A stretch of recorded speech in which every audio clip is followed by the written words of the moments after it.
Hi, I'm Kate Abney, the Southeast Homes Editor with Luxe Interiors and Design.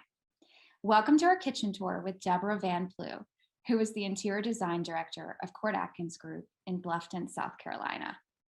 Touting more than 20 years in the industry, Deb is widely recognized for both her residential and hospitality designs. She's superb at discovering new sources and the latest innovations in design, which allow her to bring fresh approach to every project.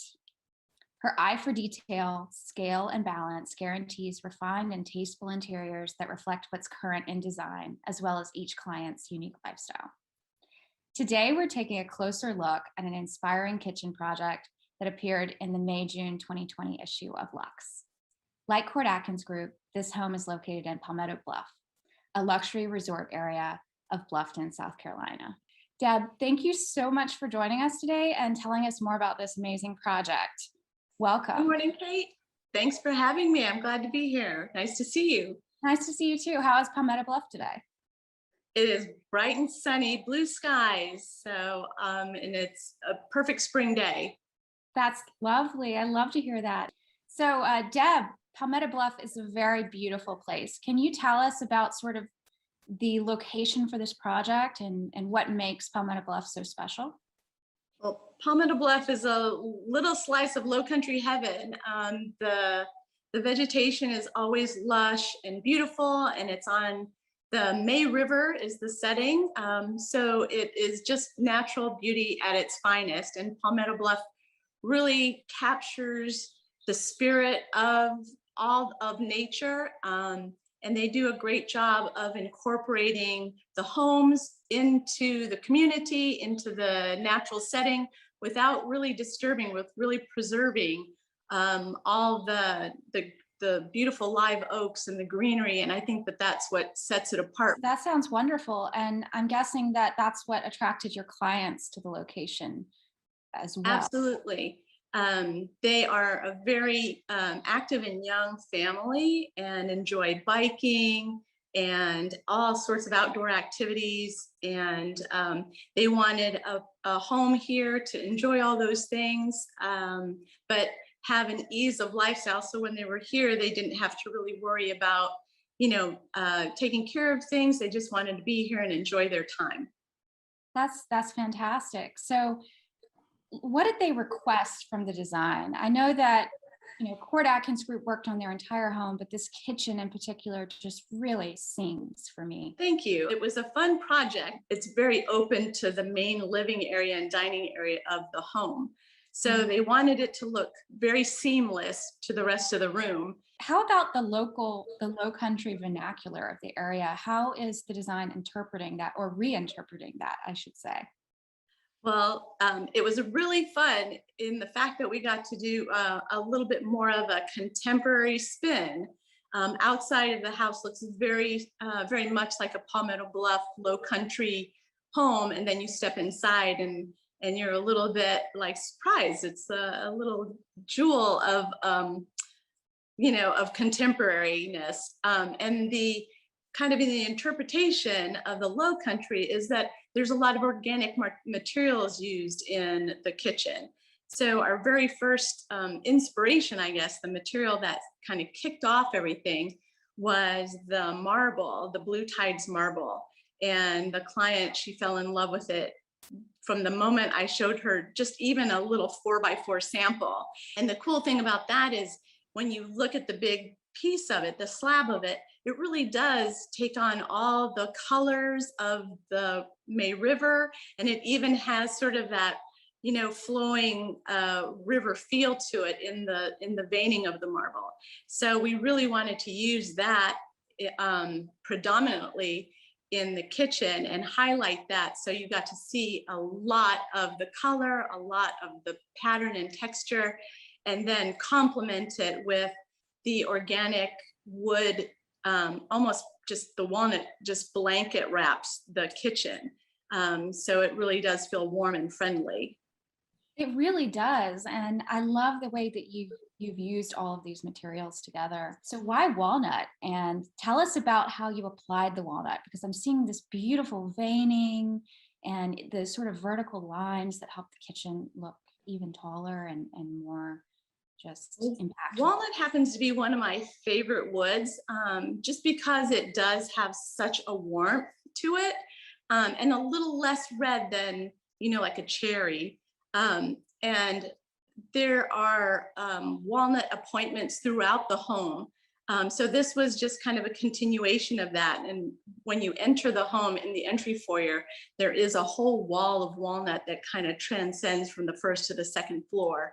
And then it reoccurs throughout the residence, in the bedrooms and other public areas. So this was just an extension of that. And I felt like it complemented the colors in the stone so beautifully. Running that book match grain vertically sort of sets off the horizontal veining in the stone and actually makes that horizontal wave motion in the stone, I think, even more apparent, more visual. And then we decided that we really loved the walnut so much that we wrapped all the walls in it. And so really the whole kitchen is incorporated with either stone material or the walnut. I should also ask you about the other design team members who sort of made this possible. William Court did the architecture of the space, right? Absolutely. We collaborated on the home when it was on paper and kind of space planned, and listened to the client and what some of their requirements were, especially for the entertainment. And when I say entertain, they're talking about gatherings of 15 or 20. They travel in like a big group of them all come together. So working with William and developing all these spaces began early on, and then working with Palmetto Cabinet Studios with Ashley Avery, specifically on the kitchen and other places, other cabinetry in the home. But it was an awesome collaboration, and she really got it from the beginning. She kind of favors contemporary design as well. So she and I worked out the details to the nth degree, and she was key in making it all come together just perfectly. And of course, Element Construction was the general contractor, and they were a great team player. It didn't throw them for any loops, this was pretty much out of the norm for low country kitchen design. But they embraced it and loved the challenge of making it, all the details come together. So it was just kind of a perfect union of everybody just really leaning into the design and making it just perfect. I have to agree. At Luxe, we are big proponents of the team, and these amazing projects, they never happen without the influence of a great team working together. Absolutely. Absolutely. That you mentioned the other, sort of members. Palmetto Cabinet Studio. Now that's local to your area, right? But the actual cabinetry is it's a Pennsylvania manufacturer named Rutt. That's right. And this is really exceptional. Can you tell us a little bit more about the cabinetry lines chosen?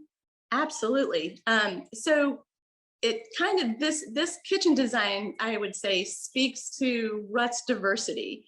And when you look at their portfolio, you see everything from very traditional to obviously they have the capability to do contemporary with ease.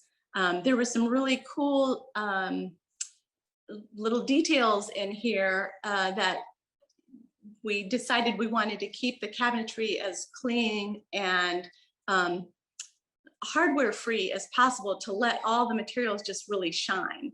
And so you might notice that there's a lack of hardware in the front part of the kitchen, and they're all just cove channels that you use to open and close the cabinetry, the walnut cabinetry.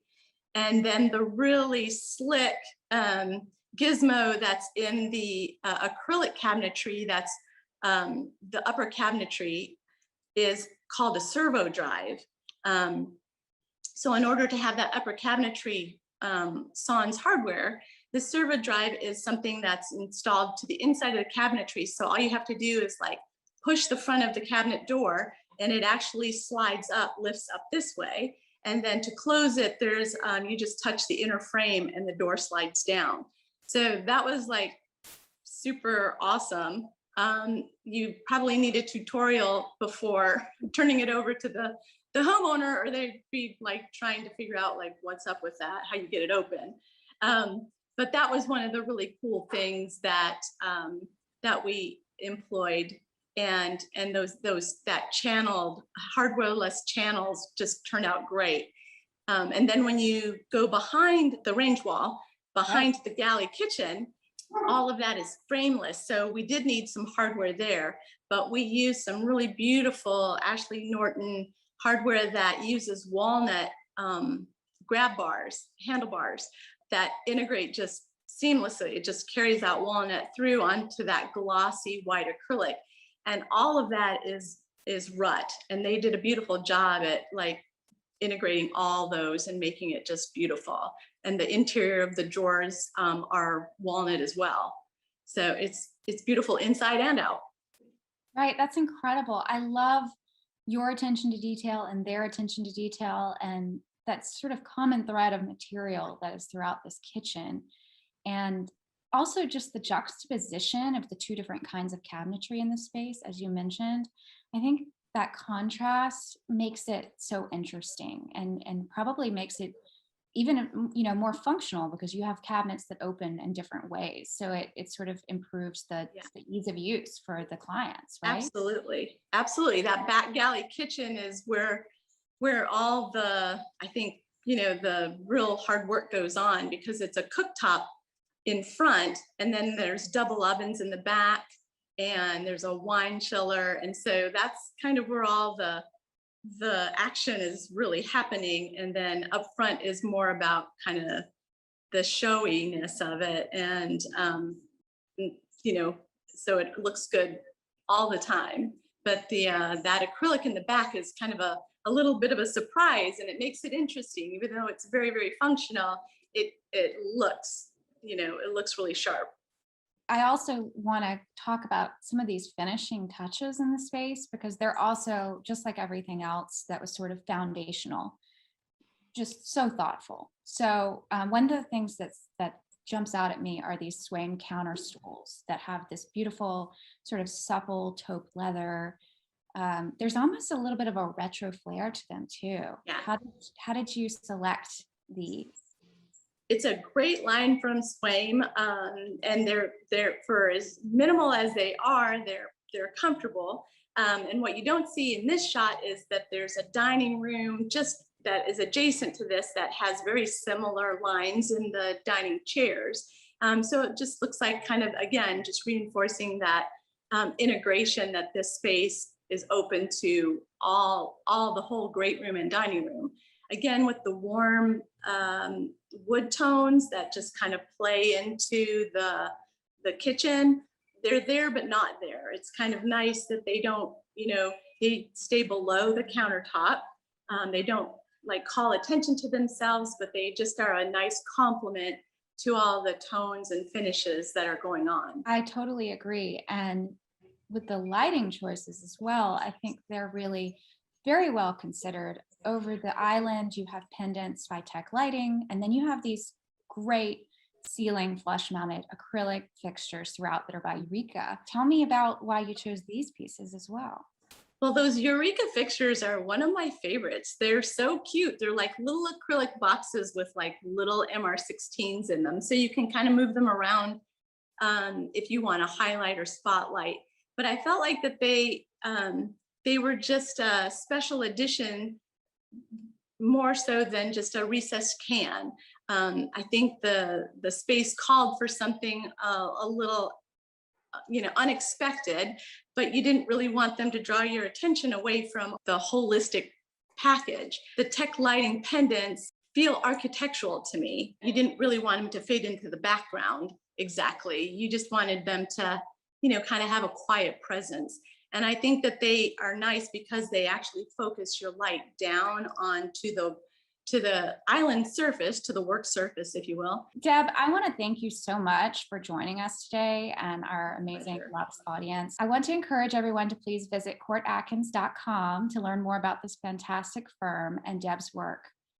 Thank you so much again for joining us. This has been a really fun conversation. Thank you so much. Thank Till you. next time. Bye.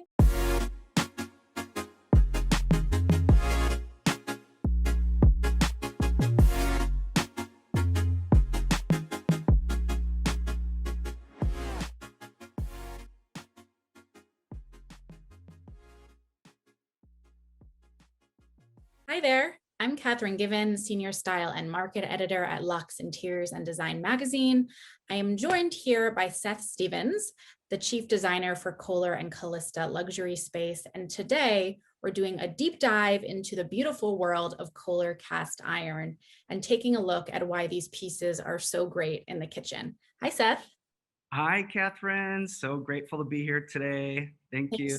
Thanks for joining me. I'm excited to chat with you. So I know there is a lot of history, when it comes to cast iron and Kohler. Can you give us a little bit of a background? Yep, absolutely. I'm really excited to specifically talk about cast iron today because a lot of people know, but a lot of people may not know that Kohler's history was actually founded on cast iron. So it's a pretty cool thing to be discussing today. And one of the reasons actually when I started that I got really excited was about the history and heritage to cast iron. So, they invented the first bathtub, which is what put cast iron on the map, quite frankly, in terms of bathroom design and bathroom aesthetics back in the day.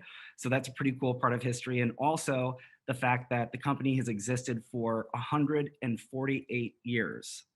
So again, 148 years. So it's pretty incredible to think about that there's 148 years of technology and information and resources and an experience in creating the cast iron that you see today from Kohler.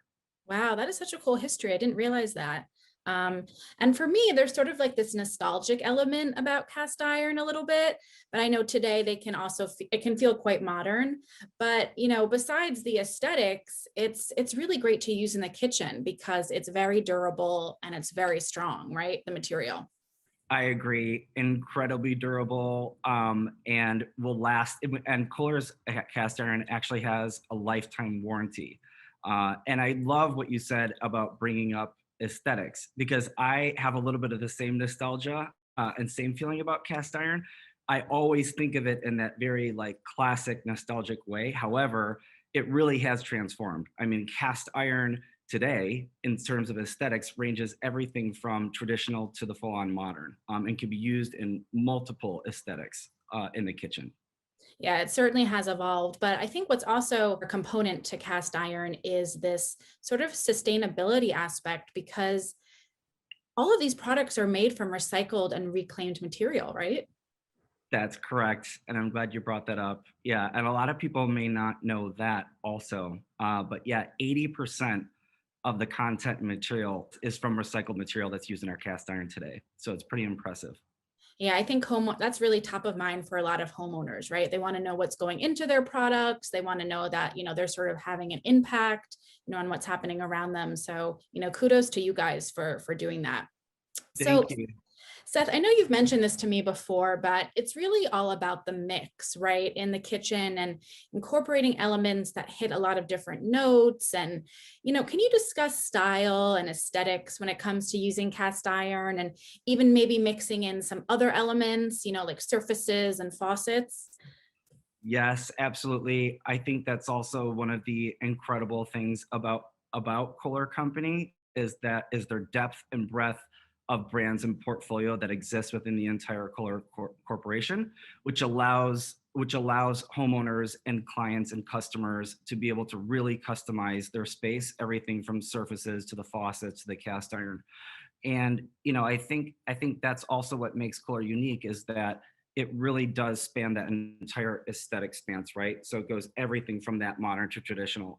And a lot of what we're seeing in design today has to do with not being one way or another, or it's really about that eclectic mix and match of, we get into two-tone finishes, for example. So, with the Kohler tone faucet, for example, it's made up of those two-tone finishes. So, looking at how you can mix finishes, so much today is about, again, having that eclectic mix. So being able to choose items that have a range of finishes or be able to mix and match finish options I think is really important and really speaks to that customization of space. The Whitehaven apron front sink is a personal favorite of mine, but Seth, can you walk us through some of the other designs?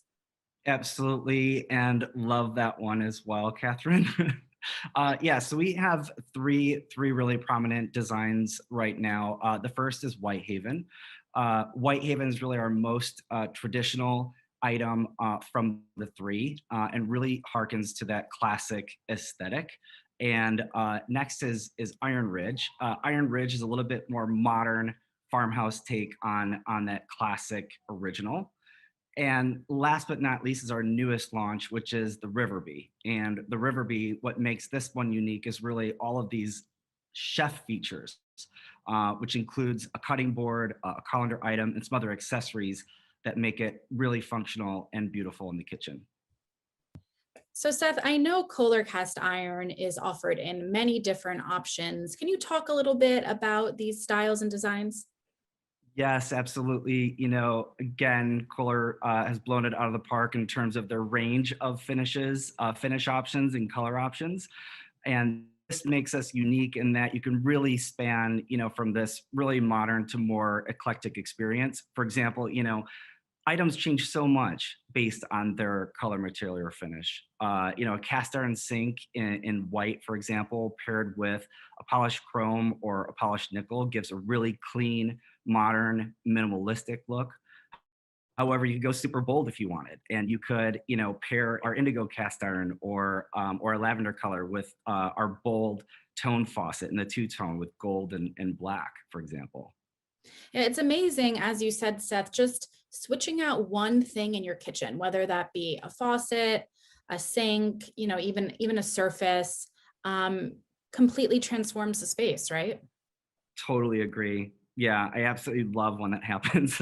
It's like a simple makeover just by changing one item. I think the item itself can change as well. You know, just seeing a faucet in a singular finish, like the tone faucet in a singular finish versus its two-tone finish, you know, completely changes that item. You know, Seth, you are such a pro. I feel like you sort of see it all in the kitchen. Can you share anything else sort of about, you know, your approach to design or sort of, you know, when you're in the kitchen, how a homeowner might approach it, whether it's, you know, looking at cast iron, you know, fittings, faucets, surfaces, or whether you know, look at finishes first. Just I'd love to kind of pick your brain and hear a bit more, you know, a little bit more about how you approach kitchen design. Oh, that's a really good question. So honestly, I think I really start first and foremost with classic kitchen layouts. You know, there's a reason why I think that was probably created, you know, a very long time ago, in terms of where some of these items are located in terms of efficiency and how the kitchen is used.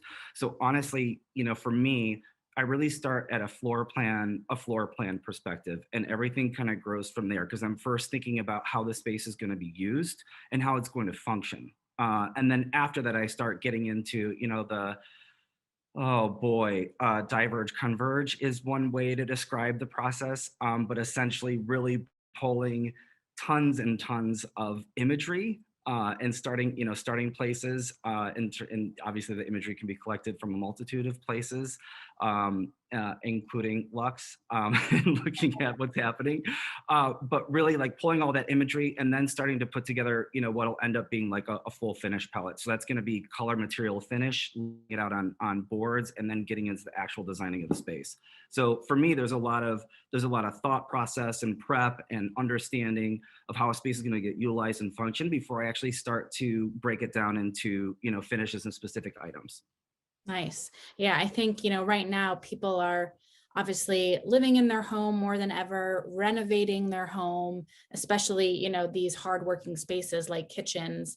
And it's interesting to see, you know, what people are picking. And I do think, you know, coming back to cast iron, there is this sort of nostalgic element. But when you do install, you know, sort of these newer Kohler designs, you know, like Riverbee, like Ironridge, it sort of instantly feels modern. So I think cast iron's pretty, you know, singular in that it sort of spans both bridges, which is interesting.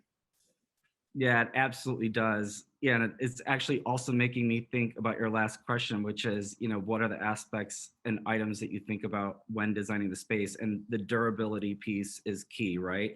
and being able to trust and rely on the quality of product that you're placing in your kitchen environment. Kitchen isn't really a space to be messing around, right? Or where, I mean, you need these things to be reliable and to function as well as be absolutely beautiful. And that is one of the things that Kohler also really takes very seriously, which is, you know, investing a lot of time and energy into all the functionings of how these items look. Yes, they're beautiful, but they're also incredibly durable, whether it's cast iron or it's, you know, or it's the Crew faucet or the Tone faucet or Simplice or any of our, you know, any of our best-selling items.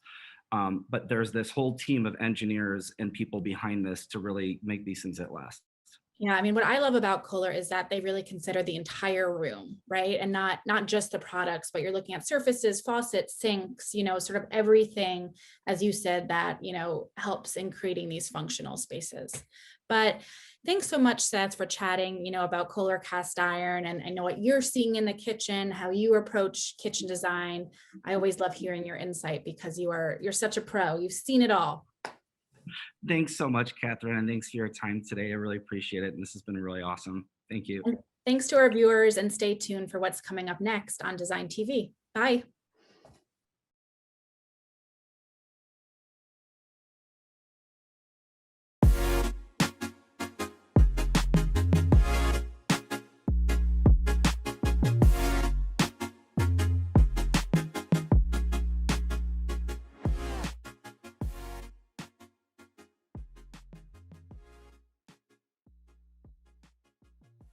Hi, everyone. I'm Shannon Sharp. I am the Homes Editor for Luxe Interiors and Design, and I want to welcome you to our Ultimate Kitchen Takeover and our True to Food Innovation for Technicurian Home Chefs with Rod Gower and Chef Nick Ritchie of Signature Kitchen Suites.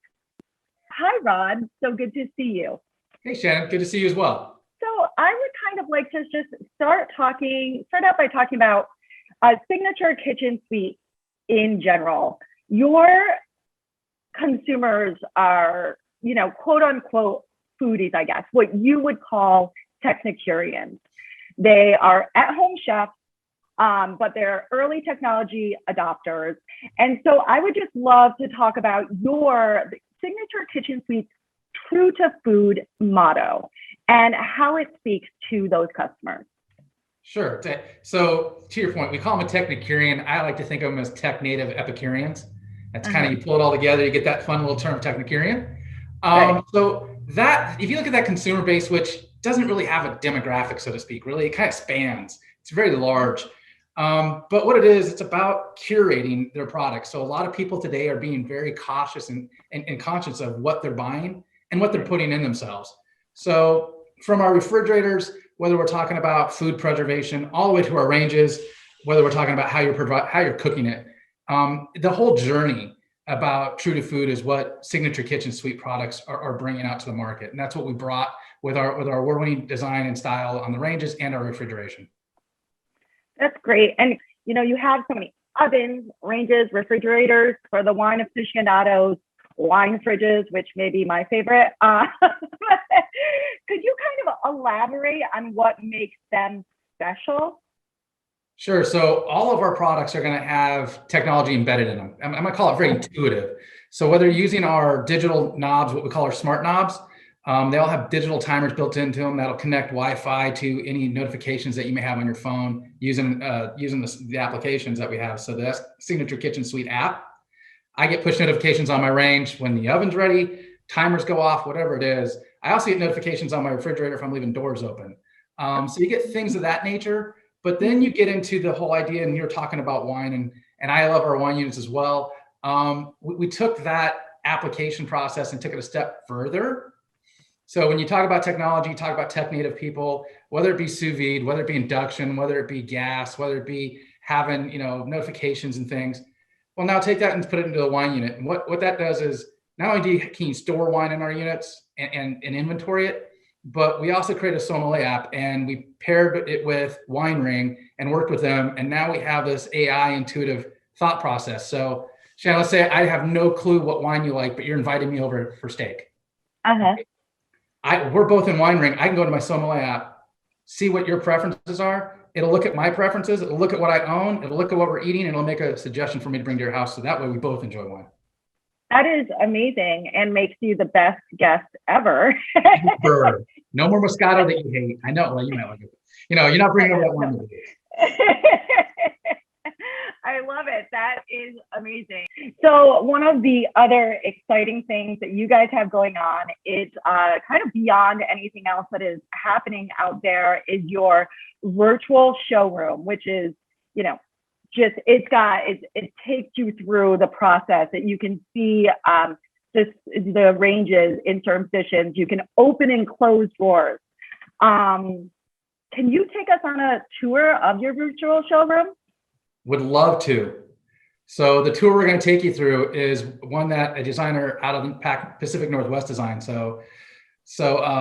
Ms. Gaffney put this together, and what you're going to see in here is not only can you interchange products. So let's say I want to look at the range, and we're looking at this 48-inch dual fuel range that has built-in sous vide. It has induction. It has our gas, ultra high burners in the front with wok rings built into it. Also the ultra low simmer in the back, allowing you to do delicate sauces down to 100 degrees. And then you can play with it. So you can open up the oven doors, and you can see that we have a steam oven in the 48-inch, and you can see that we have a convection oven. But let's say you don't want to do a range. Maybe you want to do a range top. So you can actually go into our virtual showroom, and you can alternate it and say, okay, I want to see the range top. And it'll automatically take that range out, put the range top in, cabinets come in. It looks like a full real virtual kitchen.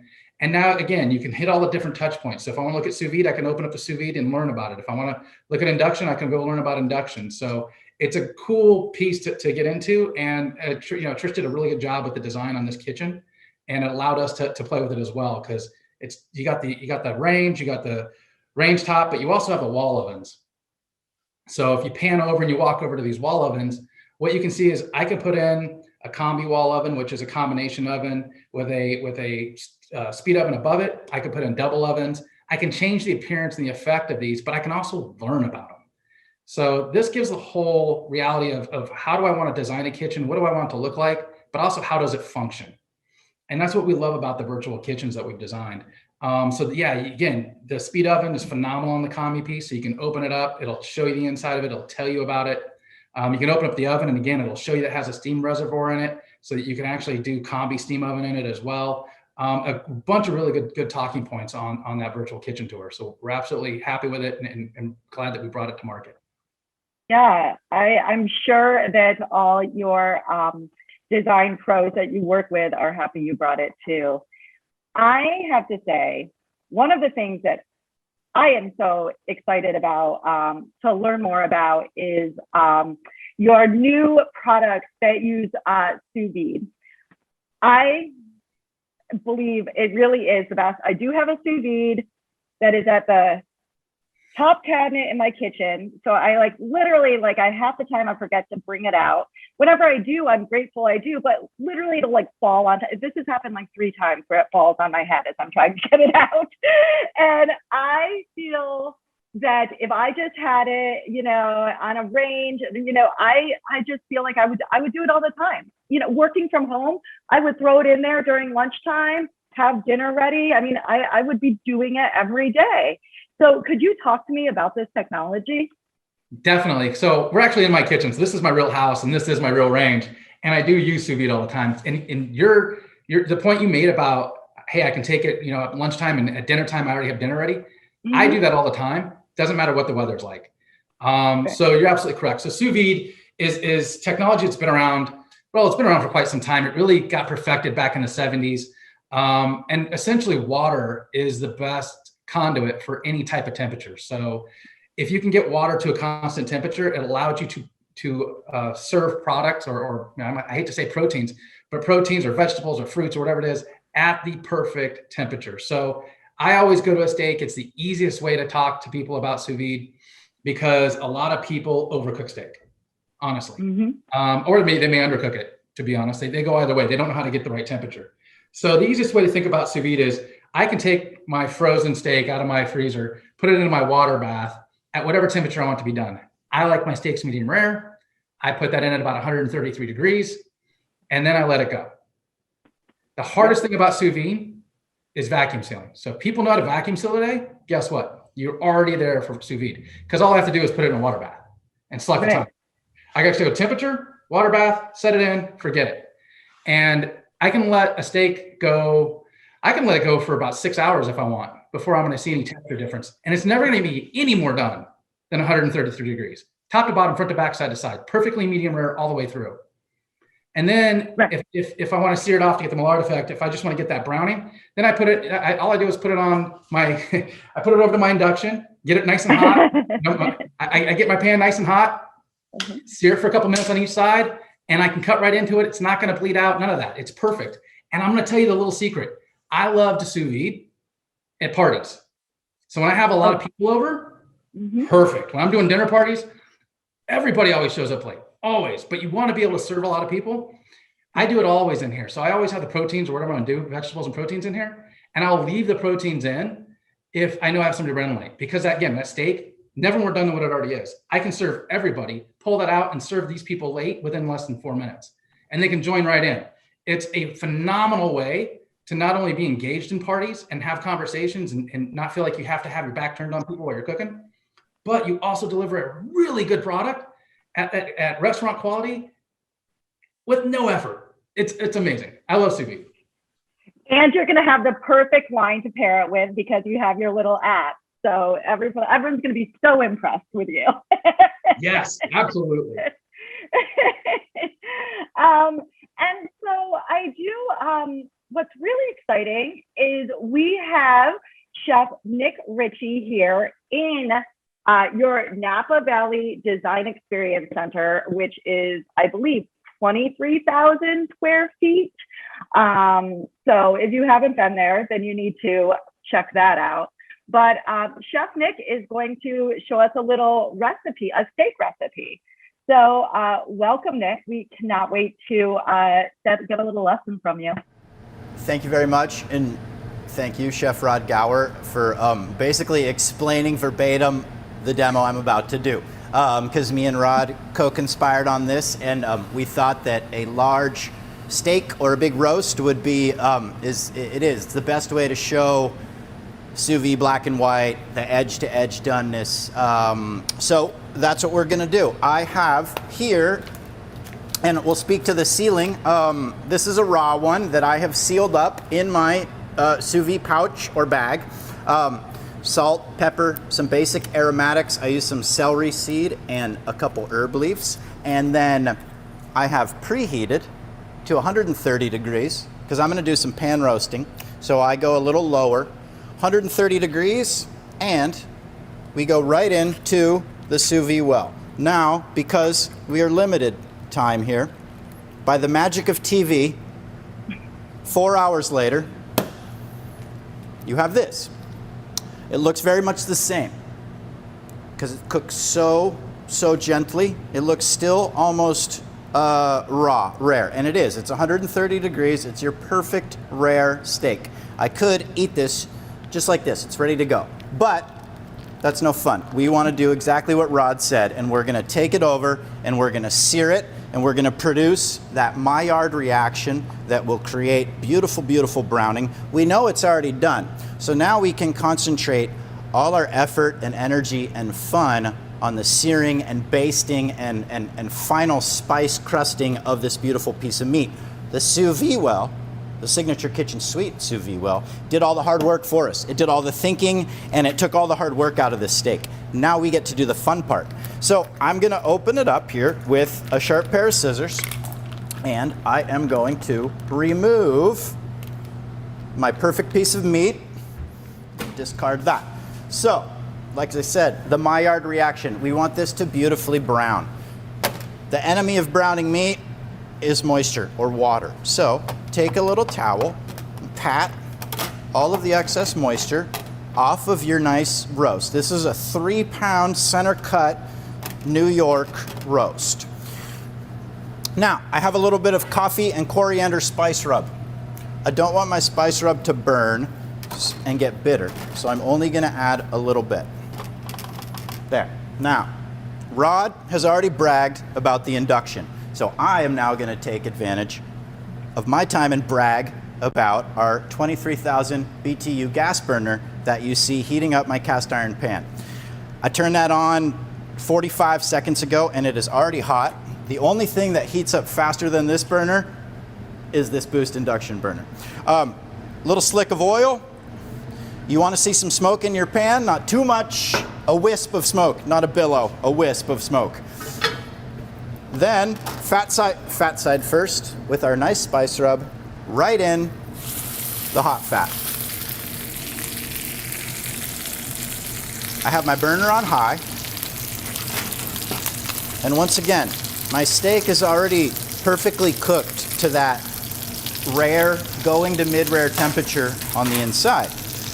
All I really want to do is get it presentable. So we want a nice hot sear on the fat side first.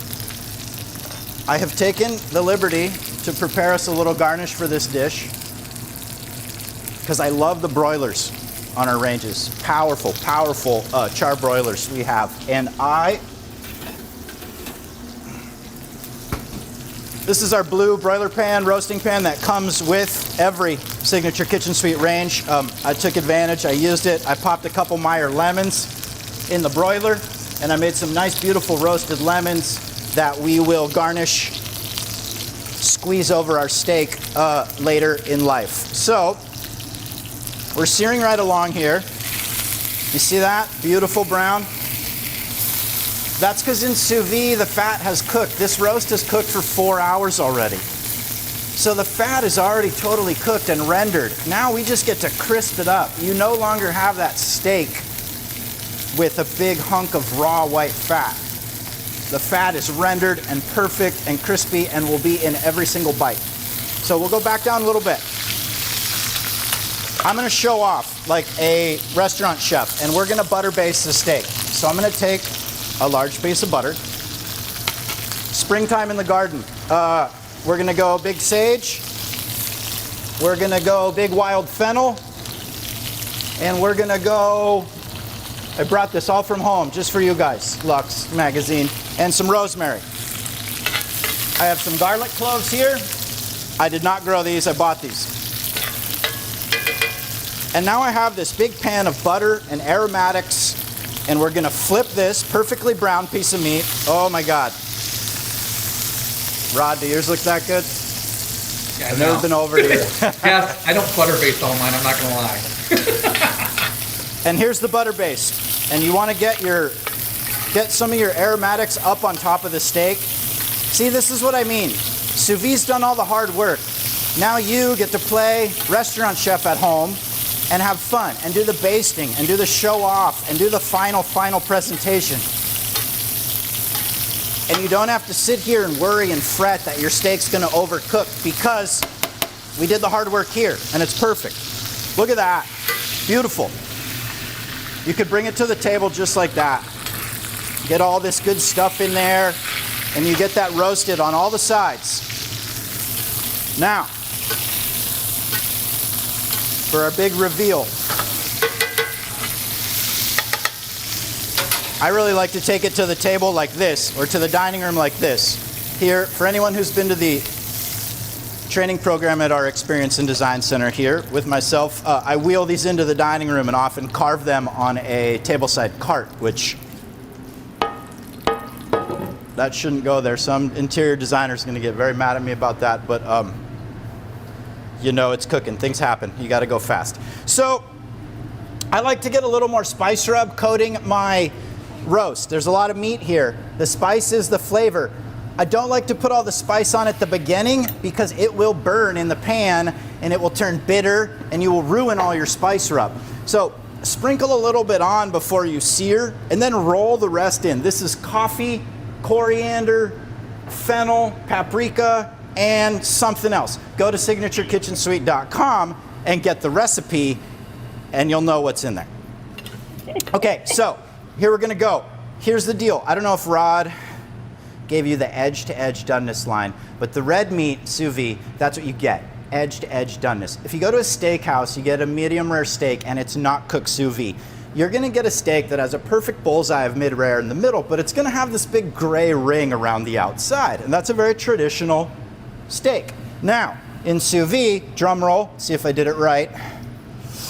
Ooh, here's the reveal. Come on, Rod, come on. So, edge to edge doneness. If you see, there is no gray anywhere. There is perfect mid-rare cook, 131 degrees. Oh, it's hot, very hot. From edge, from edge to edge. Look, it looks like roast beef in the deli case, but it is prime New York steak. It's hot, and it is, there is not one bite in there that's not perfect. And you saw how easy that was. I literally put it in a bag, into the sous vide well. I went and made a couple cocktails, and now you have thick slice. This will feed, this is a 6-pound roast, or a 3-pound roast. That'll give you 5 to 6 beautiful portions of, come on, every portion is perfect. Look at that. And the fat is perfectly cooked. And you're gonna take some of these broiled lemons out of the Signature Kitchen Suite char broiler that I have below me. We're gonna do some English lavender flowers, just because we can, and some wild fennel fronds. These grow in my front yard garden, the wild fennel, okay? Then we're gonna take, oh, tune in, hashtag SKS Chef, Instagram TV. I just did a great Instagram TV pickles video, and I happen to have in my Signature Kitchen Suite all metal interior refrigerator some of these beautiful pickled spring onions that we're just gonna scatter over as a nice little garnish. And man, I was just supposed to show you guys a steak, and you got a full-on plated dish. Little drizzle of olive oil, and a big flaky pinch of salt. And I'm glad that there's 2 people watching me, because this is way too much food for me to eat myself. So there you have it. I know the smell-o-vision jokes continue through the pandemic here. There it is. And you saw how easy that was. I don't know how long exactly that took me, but not long. And you can see novice cook to professional restaurant chef, that can be accomplished at home. Look at that. Springtime flowers, lemons, steak, very few ingredients there. Perfect technique, perfect technology. That is true to food. That is as true to food as food gets. Thank you so much, Chef Nick. We really appreciate it. Once I can travel again, then I will be sure to get out to your Napa Valley showroom so I can try it in person. Please do. I have been cooking way too much food for just me and the cameraman to eat. And could you remind me and our viewers what products the sous vide option is available with? So we have the sous vide module built into our 48 and 36 inch ranges, all the dual fuel ranges, as well as our dual fuel range tops. Wonderful. So if you're looking for a 36 or 48 inch range or range top, it's available. Awesome. And they can see it on your virtual showroom. Come out to signaturekitchensuite.com, go to the virtual showroom, play with it, and have some fun and learn about the products. Awesome. I can't wait to get back on there. Thank you, both Rod and Chef Nick, Chef Rod and Chef Nick. Chef Rod. I really appreciate you taking the time to talk to me. This has made me very hungry, but I really appreciate it. Thanks again. And thank you to our DesignTV viewers.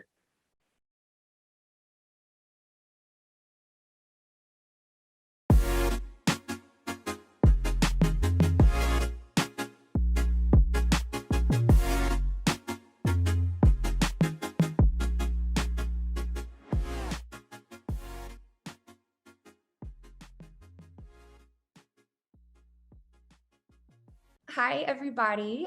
My name is Paulette Pearson, and I am a homes editor with Luxe Interiors and Design. I am very excited to be talking today with California-based Raili Clasen about a Coronado kitchen that she designed and we recently featured in our January February 2021 edition. Raili has a full-service interior design firm specializing in new construction, full remodels, and the occasional cool vintage cottage renovation. Her work has been widely published, and something I love is that she describes her aesthetic as a great design with a wink. I think we'll all agree that the kitchen that we're discussing today falls into that category. So thank you for joining us, Raili. How are you?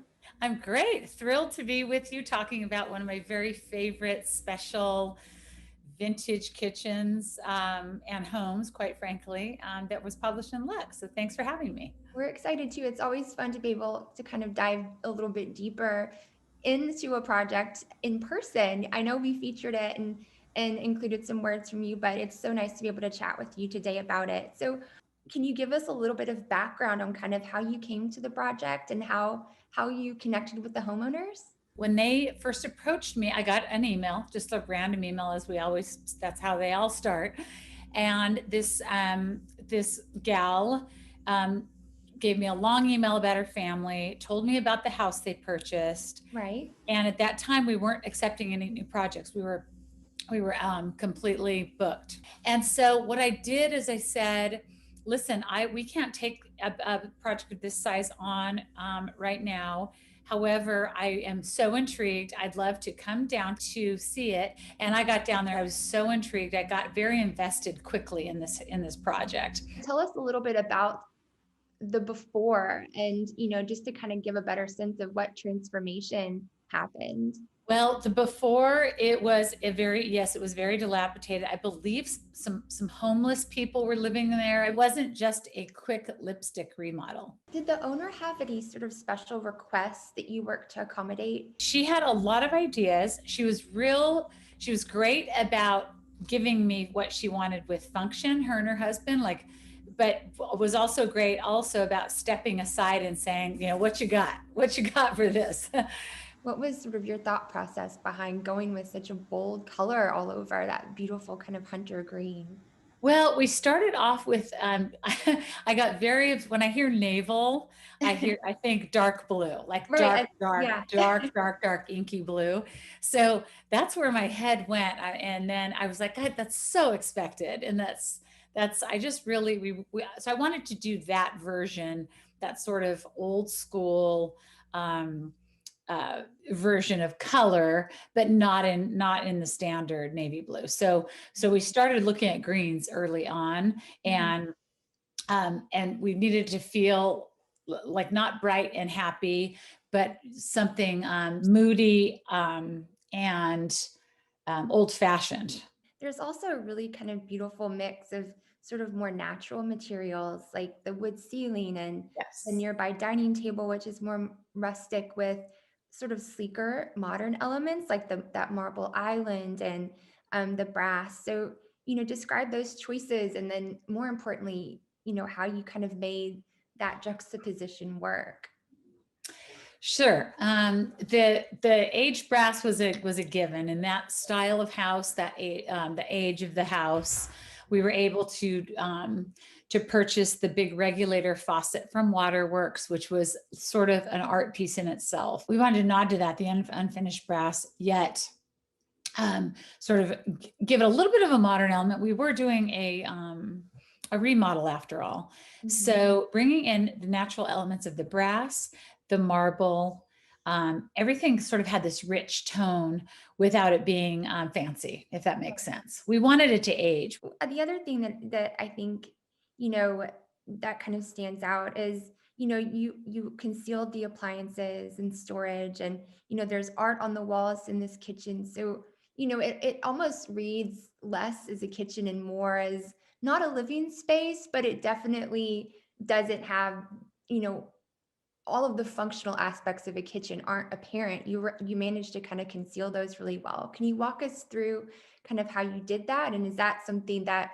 was really important to the owners? Sure. I think you've hit the nail on the head. To a natural way that kitchen appeared less kitcheny, if you will, was the La Cantina open window, the pass through. That now that I still am in contact with the clients. Eric Olson was brought in as an architect, my partner in crime on this one, and that that pass through and the ability to open up that window and have the invisible wall, so to speak, added to that, to what you just described. And then I love putting artwork in kitchens, and usually there's not room. In this case, we had a couple of spots. We brought in some old oil paintings. We had some typography painted on them.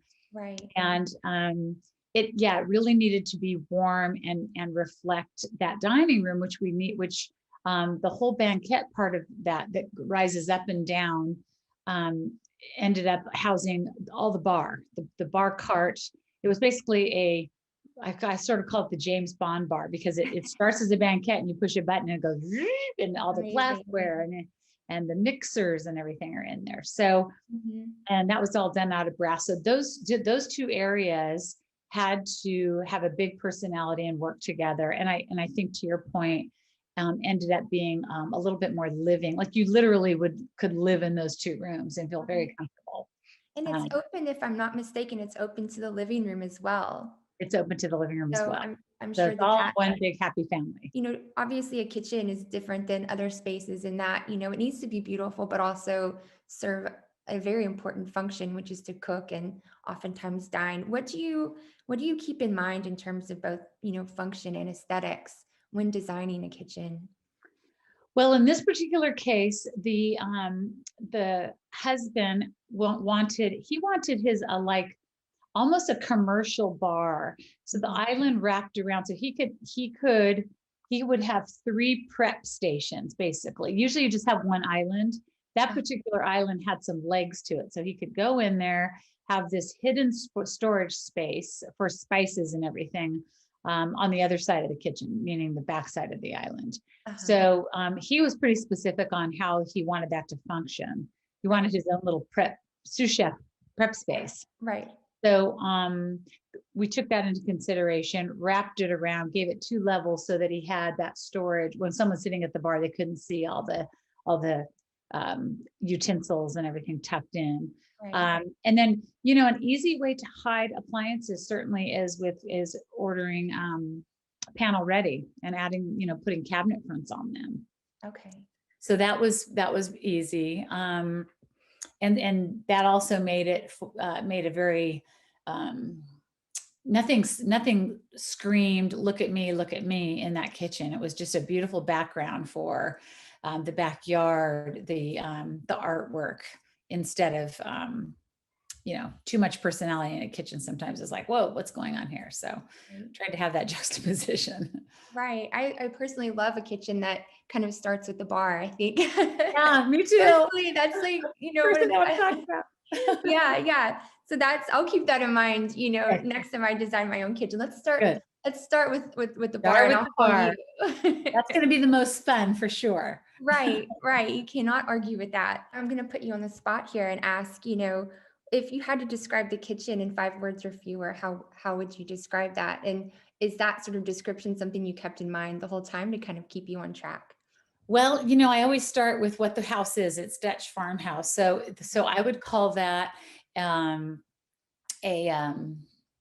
modern version of a happy Dutch farmhouse. I love that. The happy had to go in there because we were able to put the fun artwork and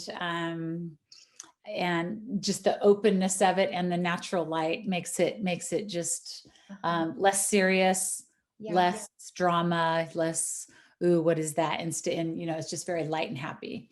But yet it has some of those original elements, like the dark paint and the natural stones and things that we talked about earlier. Wonderful. Well, I'm sure the homeowners and the house itself are happy that you were able to kind of revive it and breathe new life into it in a, kind of sort of grounded in tradition and kind of nodding to its roots, but also making it function and work for a homeowners living in modern day. So I know this has been so much fun. I know. Thanks I love talking about this house. It has so much soul, and it's great. It was definitely a special project. Thank you so much for being here and kind of giving us a behind the scenes on this beautiful Coronado kitchen that we featured. It's been a pleasure, and I really hope that we can feature you again, and that I get to chat with you again soon. So Awesome. Same here. all right, have a great day, Okay. Raili. All right, you too. Thanks.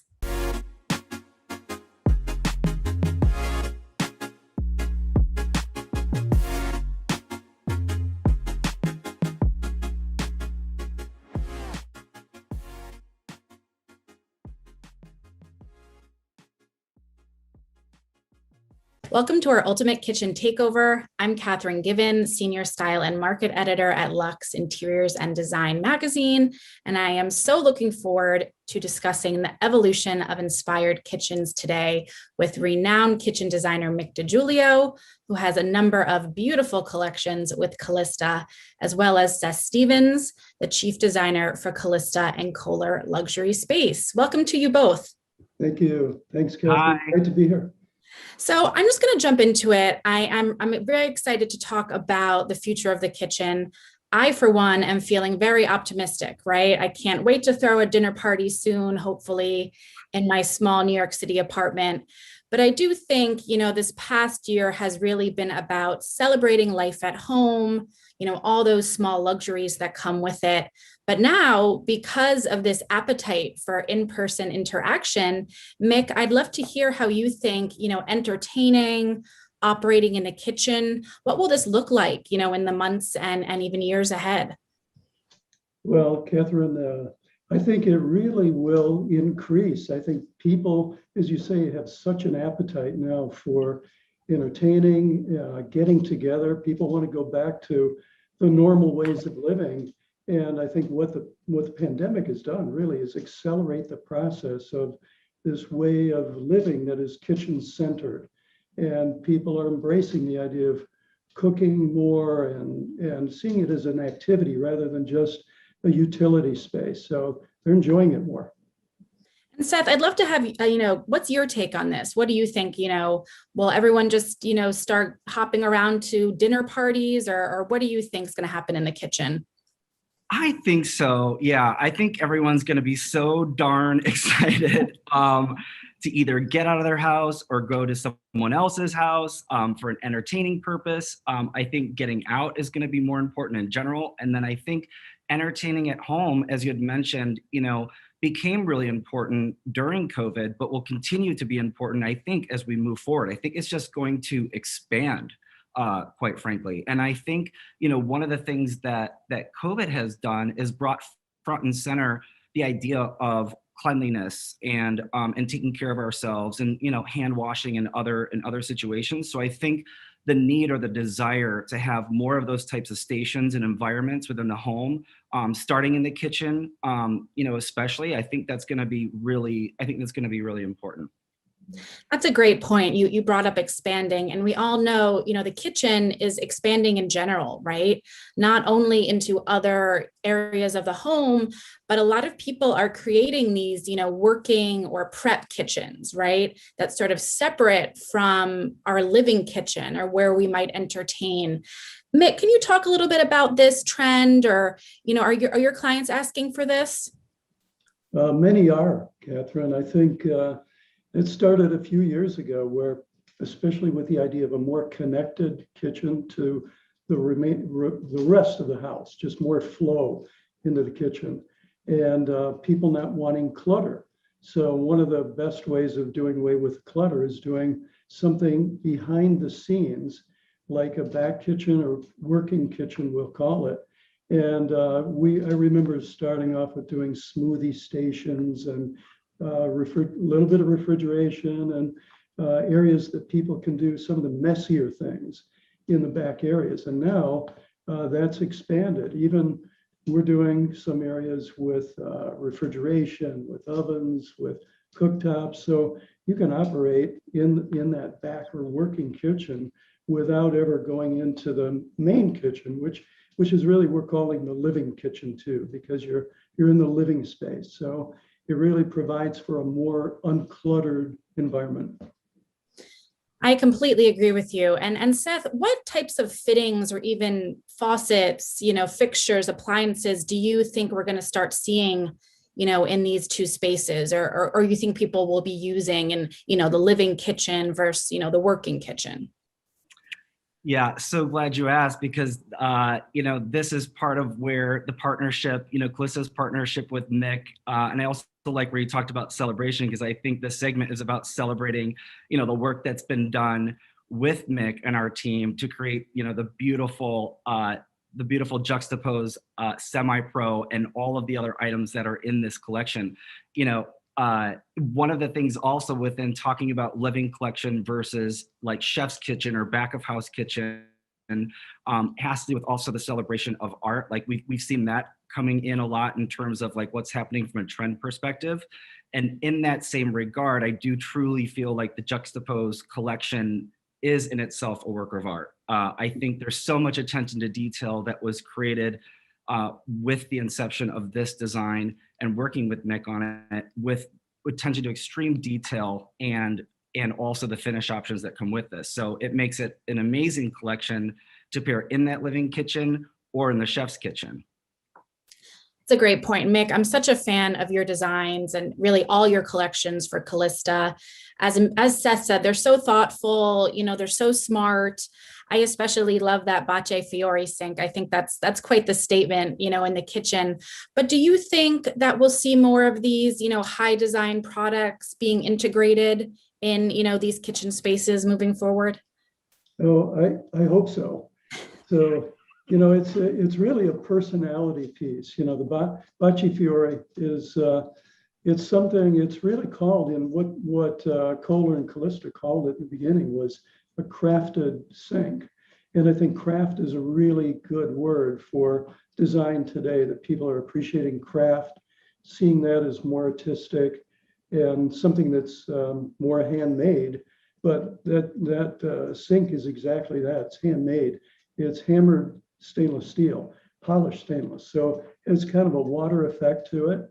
And the feel is, the inspiration really was a blooming flower. So you can see how the sink looks like it's blooming.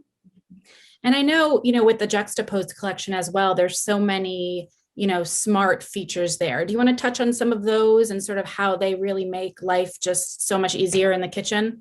Well, one of the main things I think of the juxtapose is the semi-pro of products. It's a category that is in between a more standard kitchen faucet and an industrial type. So a lot of people don't really want to do the industrial type. Sometimes they're feeling that it's too much of a statement and they want something a little quieter. And that's what the category of where the juxtapose fit in terms of semi-pro. But function-wise, what Kohler did, the Kohler technology, is put this spray, which is an amazing spray function on the faucet.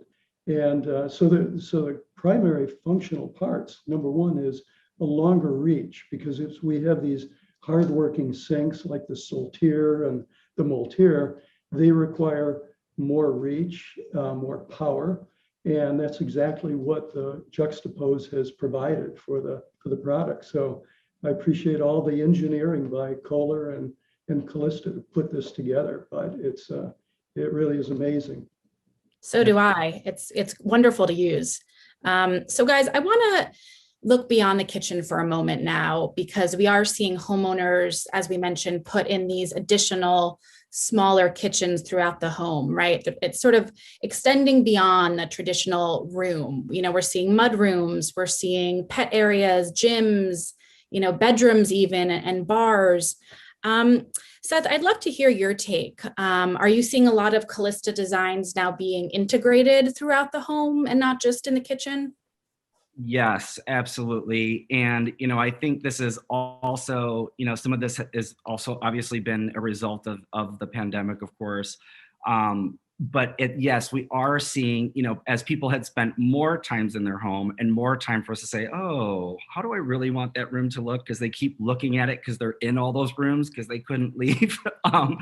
But I think we see this getting executed across the board, whether it's a home office. I think the trend of home offices is now, even post-COVID, not going to go anywhere. So I think thinking about the office differently and whether they need a washing station or a different type of faucet or a mini kitchen situation in their office. One thing that my husband and I have been thinking about as we look to remodel our own master bathroom we're like, hey, it's a pretty large space. And we thought, why couldn't we have, an espresso, in the morning getting up? Why couldn't we have an espresso machine or a mini kitchen even incorporated into the bathroom space? I think at-home gyms are going to become or continue to be important and grow in trend. And I think having those washing stations or those entertaining ideas into those spaces will be important. I agree, right? It's about, celebrating life at home and making your home more functional and really, using these luxuries that maybe you haven't or, always had or now you can add. So it's an interesting shift. But Mick, I'd love your take and sort of what some of these rooms or spaces you worked on and, where you see some of these Callista designs living. Like Seth is saying, it's everywhere. Exercise rooms. We're doing a lot, even in closets, like a primary closet, I should say, but doing a closet with a coffee maker, with a sink, with even refrigeration is fantastic. And it's really people aren't apologizing for where they want the function to be. If it works for them, if it works for their lifestyle, people are feeling more comfortable about doing these kind of things rather than what they should be doing or what they shouldn't be doing. So that's why we're seeing the migration into these other areas that just make sense for people. I have to touch on, pet areas because those are so popular with people, right? And Mick, I think your juxtaposed pod filler can be used, as a dog dish filler, right? Yeah, absolutely. One nice feature about it is that it's a retractable faucet. So it's nice. We have a client who's using this concept for the pot filler, fill up the dog dishes. So there's a sink and the dog dishes are in the sink, which is basically on the floor.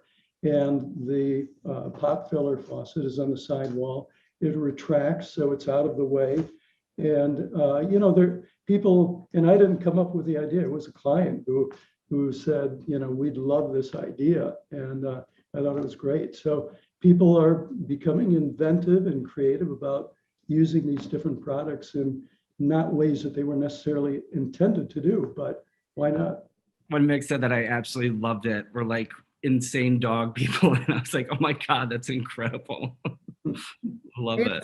It's so interesting. Well, Mick and Seth, thank you both so much for sharing your wealth of knowledge, on the kitchen and what the future of this space may look like. I'm hoping, there may be a dinner party in our future together. But in the meantime, thanks again for tuning in and we'll see you next time.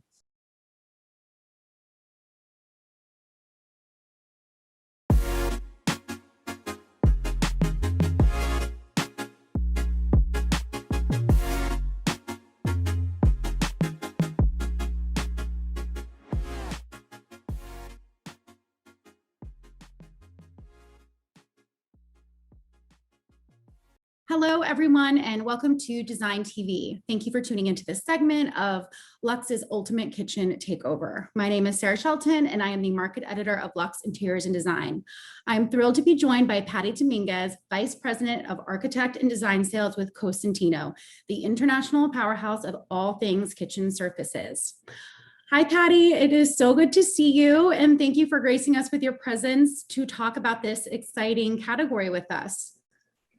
Hi, Sarah. Thank you so much. What a lovely introduction. How are you? I'm well. Even better that we get to talk about one of my favorite topics in the kitchen, which is beautiful surfaces, of course.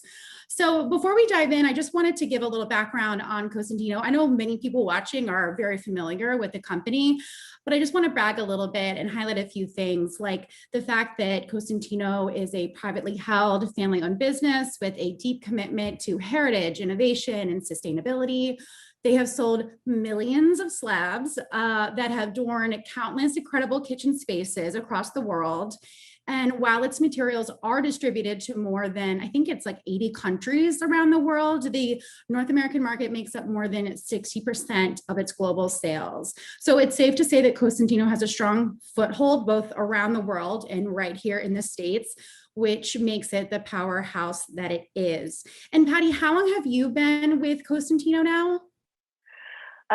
Wow. Well, I might be aging myself, but I have been here for 15 years. So we're talking to the right, the right person here to really talk about trends and innovations in this space. Starting with trends, I know you shared with us this really interesting statistic that found that countertops stand as the most popular kitchen upgrade, which to me makes total sense, seeing that these surfaces have to perform and stand up to daily use and have to go through like a rigorous, a daily kitchen prep and homework space and just general workspace.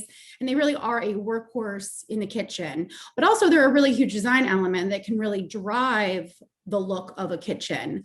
So I was just curious, when it comes to surfaces, what are you seeing in the kitchen space? And I know that Cosentino is always thinking outside the box, but I'm curious from your perspective, your very unique perspective, what kind of shift or exciting trends we're seeing with kitchen surfaces? Thank you. Well, yes, Sarah, one of the things I will say after being having the opportunity to be at Cosentino for this long, I've had the pleasure, I wish I had some to show you right now, of some of the first quartz that came out back 15 years ago. I think when we go back and see them, we look and think, wow, we've come a long way. And but there are certain things that trends, they come back and then they go, as we all know. And behind me, you can see like, this is my office. We're sitting here in Miami, and we have the whites and the grays that have been so popular and are still so popular in the kitchen space for so many years. But the reality is that the trends and what's really coming is color. Color is back. And I love that, because I think we all can agree that now more than ever, a little pop of color is something that brightens our day. And the color hues that are coming are spectacular. And we at Cosentino really are sort of in that exciting trend of bringing color back and making sure that those hues with solid colors are here. And I think they're going to be here to stay for quite some time. But at the same time that we develop color, the other part that we're really focused on has to do with the touch, with the texture, because it's not just about the color, right? And so we all love when you feel something and it, we have a product that feels sort of like suede, but when you touch that, depending on the different, whether it's a matte, but everything that has a little bit more texture seems to really be in the trend of what's coming. Oh, that's amazing. And news to my ears that color is back, because as an editor, of course, we love color. And it seems like, I think when people see these beautiful, colorful spaces, it kind of gives them this confidence, like, oh, I don't just need a white kitchen, I can go colorful. So, I mean, I can't wait to see what you guys have up your sleeve in terms of imagery, of these beautiful kitchen spaces. But going back just recently, I know we just had KBIS, and congrats to you guys at KBIS. You won the Best in Show for the Decked and Craftisan collection, which is such a huge honor. I know it's coming out in the fall, but I was just wondering, I know it's special. I know this is a really unique launch, and I just wanted to know what makes it so special and what can it do? Well, first of all, thank you for that. We were so excited to win that award. It was an honor. And, as it happens with launches, and as we are continuing to develop new colors during this year, we have the Craftisan collection really touches on some of what we just talked about, the nature and those soft hues. And again, those colors that you can pretty much do anything with. It has all of those attributes that Decton has, and we'll talk more a little bit about that. But of course, with the sustainability, that's a big factor there. My favorite color in the Craftison collection is called Umber, and just wait until you see it. I think you're gonna love it. It just got that beautiful texture. I look at it and it kind of has a little bit of that clay and a little bit of that look that, again, you can just pretty much match it with anything. And I think it's going to be a great hit. I think people are going to love it. And I think the design community is really thriving for a color like this that they can use as an accent in their kitchen space or anywhere else around the house. Yeah, the warm colors seem to be really here to stay, you know, moving away from the cools and the grays and those warm colors I'm really excited about.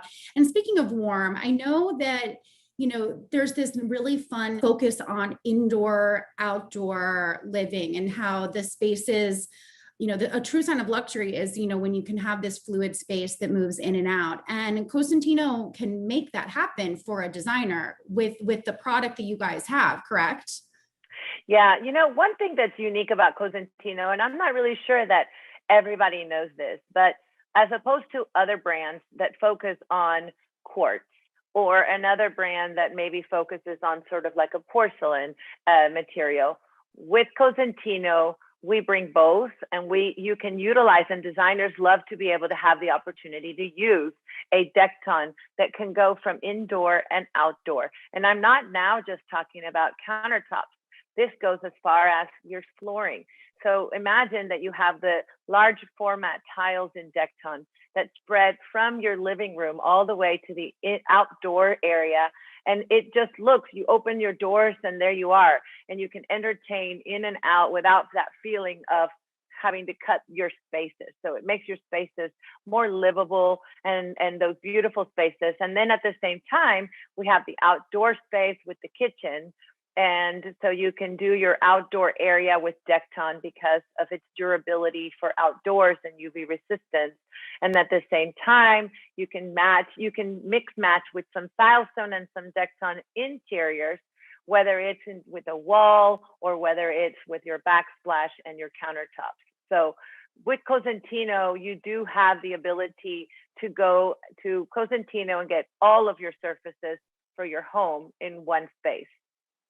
That has to be a game changer for designers who now are able to take the beautiful design concept that they had for the indoors and carry it so seamlessly. Like you said, it doesn't have to stop, you know, right when you hit the outdoors, that these surfaces can segue into the outdoors, which has to make just a beautiful cohesive space, which I think would make homeowners and designers happy alike.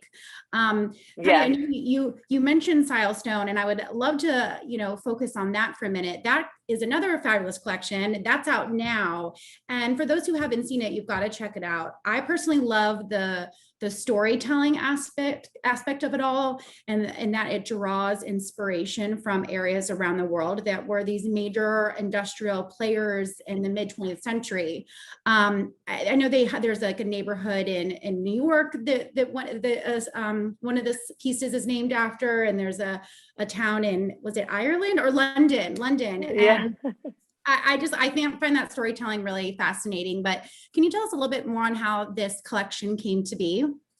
Yes, and I will say, after 15 years of experiencing with marketing and sales and all of us working together in launching a color, the first time that I saw the Loft collection come to life, I mean, I had chills, but it wasn't just about the beautiful colors. It was about the story. And I think today in our world, we're all just thriving for the experience, right? When you think of something, it's so difficult to put beauty and charm and an experience into just a stone.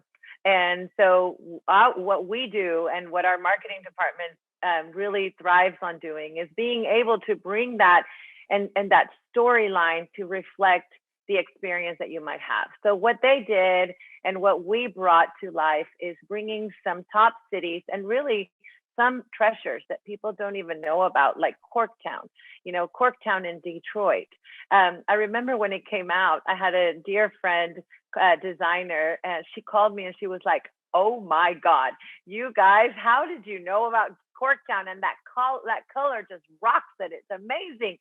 And so it just made me so happy because it resonated to something that is an up and coming area that obviously the people that are there were so excited that we brought a beautiful color to resemble what Corktown in Detroit is. But besides that, we have Nolita and Poblano, we have Camden, Seaport, and all of those colors are based on different cities, not necessarily a city, but definitely like a neighborhood. So it's all about the neighborhood of where you might be, and how that we want to bring you there. And gosh, I think that we were, even though we did not plan that, we were quite lucky to have the opportunity to bring people to life when it comes to an experience in a town where right now we can't go anywhere, right? I thought the same thing. I was like, wow, what timing that this collection takes people to these neighborhoods and areas around the world in a time when we were very much starved for that sort of travel and experience. And it's funny, you mentioned the Corktown. I had to Google it. I had no idea where it was. I thought it was in, I don't know where I thought it was, but I was pleasantly surprised to find it was in Detroit. And I feel like I learned so much just by like going through the cities that these, that these designs were pulled from. And I know that these were like industrial hubs. And is that, that industrial inspiration, that's something that you guys are still very much feeling and seeing today?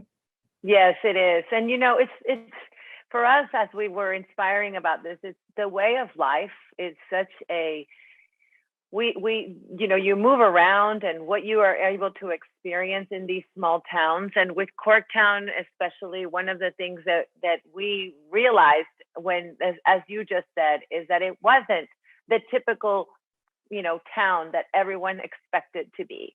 And so taking us a little bit outside of our comfort, it's not Soho. Yes, we all know Soho, but Corktown. And, I didn't know this, but my friend Jen actually said, she said, Corktown is sort of like what the meatpacking district was years ago in New York. And so how cool, we brought it to life. And again, all of us that are dying to travel and be somewhere, we have the opportunity to be, go see, go to England or go and be in Detroit and experience Corktown through our videos and through our stone. Absolutely. Yeah. I suggest anyone who hasn't seen it to go check it out. It really is something else. And is there more to come from Silestone, or is there any other exciting, arms there are growth from that collection? Yeah. Anyone that knows us knows that we're on our feet always. It's like nonstop. And certainly during the pandemic, we were busy. We have two really beautiful collections that are coming. One is called Sunlit, and the other one is called Ethereal. And the Ethereal Collection is one that is inspired from our Eternal Collection that has a lot of movement. And I will say the Eternal Collection at Cosentino's are best-selling colors and has been now for a few years. And the Ethereal Collection is inspired by that, with a newer technology and the ability to have design that has a lot more movement and that feels a lot warmer. So we're very excited. It's going to be interesting to see what Ethereal does once it hits the market, because again, having had the Eternal Collection be in our top 5 for the last few years, we'll see what this happens. And then Sunlit is a beautiful collection that's coming out, and it's different, but again, it has a little bit more focus on color, a little bit more of that opportunity to have that industrial little bit of look. And it's really inspired by the Mediterranean.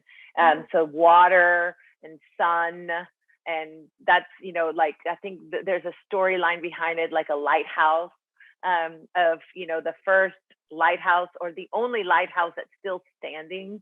So wait for that storyline. I think you're going to really love it. I can't say too much. That's why I'm being hesitant, because it's not quite out. So I've got to be a little quiet before I get in trouble with marketing. Yes, no, I don't want that to happen, but it sounds, I mean, just from the names alone, ethereal and sunlit, those just sound like so evocative of a beautiful space. And again, with the storytelling, you know, inspired by a lighthouse in the Mediterranean or those colors, I think it's so, you know, aside from the beautiful product that you're putting out, to hear the inspiration, the backstory, I think people really resonate with that.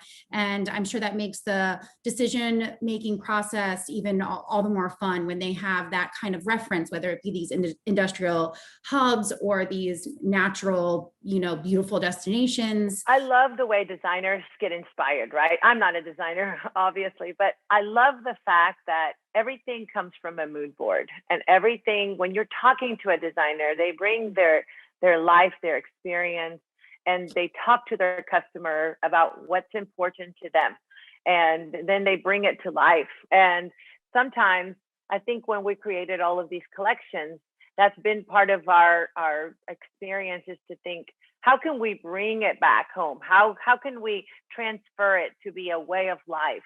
How can we transfer it to be something that's close to your heart, that you can then tell the story at home, or when you're sitting in your countertop in your kitchen, you can bring all of that together and be inspired by whether it's the sun or the water from the Mediterranean in the way of sunlit, or from more of that natural stone look, whatever it is that you desire. Yeah, it's interesting. I think more than ever, people want things in their homes that tell a story. They want to know where it was made, or how it was made, or how it came to be, whether that's a chair or a piece of art, or better yet, a kitchen surface. And aside from just aesthetics and beauty, I know people also really care about sustainability, which I know, Patty, you're very passionate about, and Cosentino is very passionate about. I know it's been in your DNA for quite some time. You guys are not, you know, just following along a green trend. And I'm just curious, yes, what's new on that front?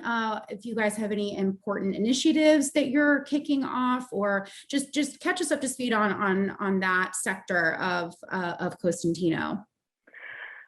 Thank you, Sarah, for asking that question, because it is, you know, for me, it's something that I absolutely love and I love to talk about. And I'll tell you why. About 10 years ago, I had the unbelievable experience to travel with a reporter who was from the New York Times, who challenged us because we brought out a Silestone collection called Eco by Cosentino. And when we launched that, it was all about, we really talked about the whole recycled component. Well, he didn't believe that we were as green or recycle friendly or environmentally friendly as we said we were.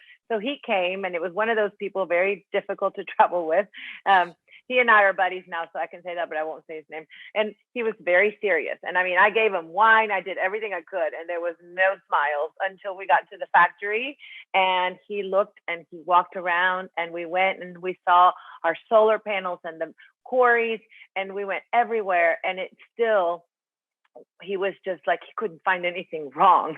And he finally cracked a smile when he met Paco Cosentino. And Paco said to him, he said, I don't know anything about the trends. This is the way I live my life. And this is the way being environmentally friendly, and my company, and recycling my water and the reuse of it. That's the way we live in this town. This isn't because it's a new fad. And I don't know anything about it.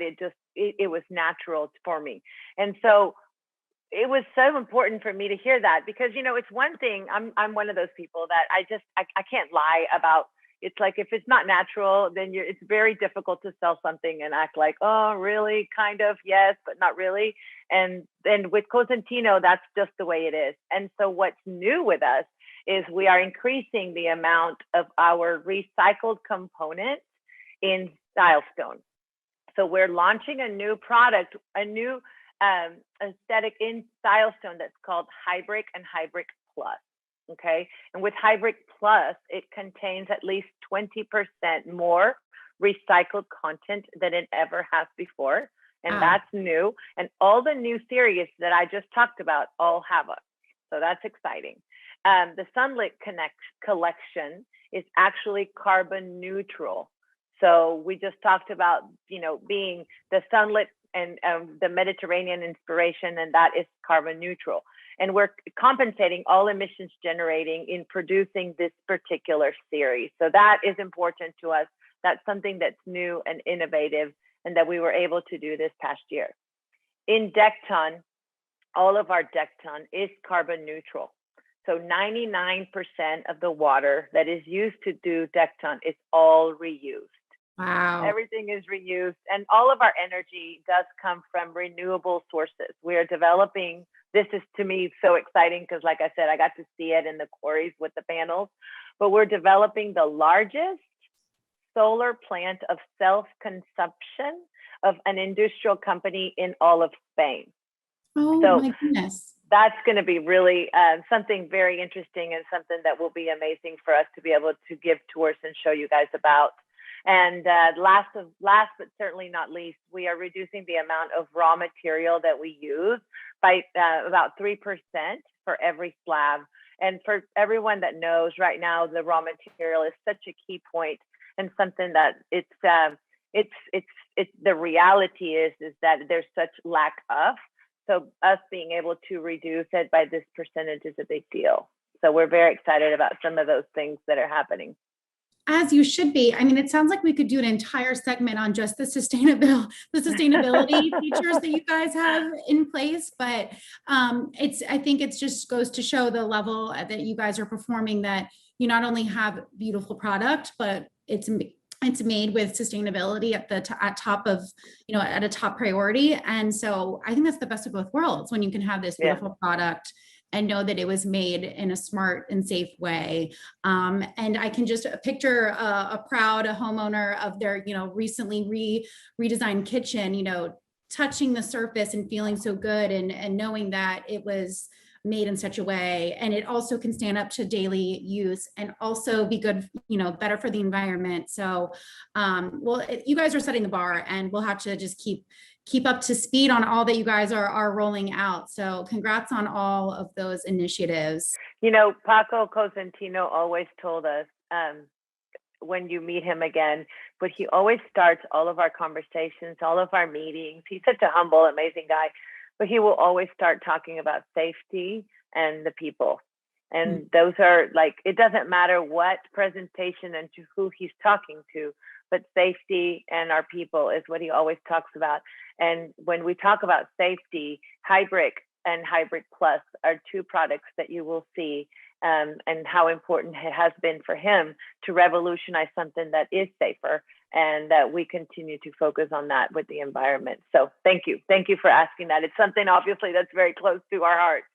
I think that's wonderful. And yes, you guys are setting the bar. And I think that, I hope a lot of people take note and hopefully will also follow suit. And speaking of leading the way, it's hard to believe that we're already this far into 2021. And just to wrap up, just curious, what is next for Cosentino this year and beyond? Of course, many things I know are in the pipeline, and we have a lot to look forward to in the fall with the Craftism collection. But what do you guys have in the works, or what are you excited for? I do know, I heard a little birdie tell me that there's a designer program in the works, which I think a lot of our designers who are watching will be really excited about. Yes, I thought you'd never ask. What can I say? My passion, my role, and what I've done my entire career with Cosentino has been involved with the design community. And what's amazing is I'll start by saying we have new product offerings besides what we talked about with our launch line. We have some new product offerings. We have a new bath collection that's coming out. We also have more of our tile that is coming out. In fact, it's an opportunity for designers to work closely, be able to purchase tile in the large format that we will have in stock. And we also have a new product called Optima. Optima is basically, in a nutshell, an optimized size of a slab of Decton that you can use in a smaller, but in a 4mm. So you can imagine cladding, for example, a wall or showers. A very easy installation, a lot less expensive, but it has the beauty of Dekton, all of the attributes of Dekton in a way that you can use it around the home, and that it's really thin enough that cabinet manufacturers, some of the German, Italian, and some of the North American manufacturers we've been talking to are using it for their doors. So cladding cabinet manufacturers are using 4mm Dekton with their design of their doors. So very excited about that. Outdoors, you can imagine this is something that's not new to anyone, but outdoors has gone beyond being an outdoor grill. It's an outdoor experience, being able to have the fireplace with the large format Dekton, as well as use of all of our space in a better way for design with Dekton and with our outdoor just everything that we can do collectively with a design to use for outdoor spaces. So outdoors is something we're really focused on, bringing the correct materials with some of the Dekton that we talked about, plus, and again, I can't get in too much trouble, but 2 more Dekton launches will be happening, whether it's at the end of the year or at the beginning. And they are some really exciting lines that are going to come out and really focus on the outdoor spaces.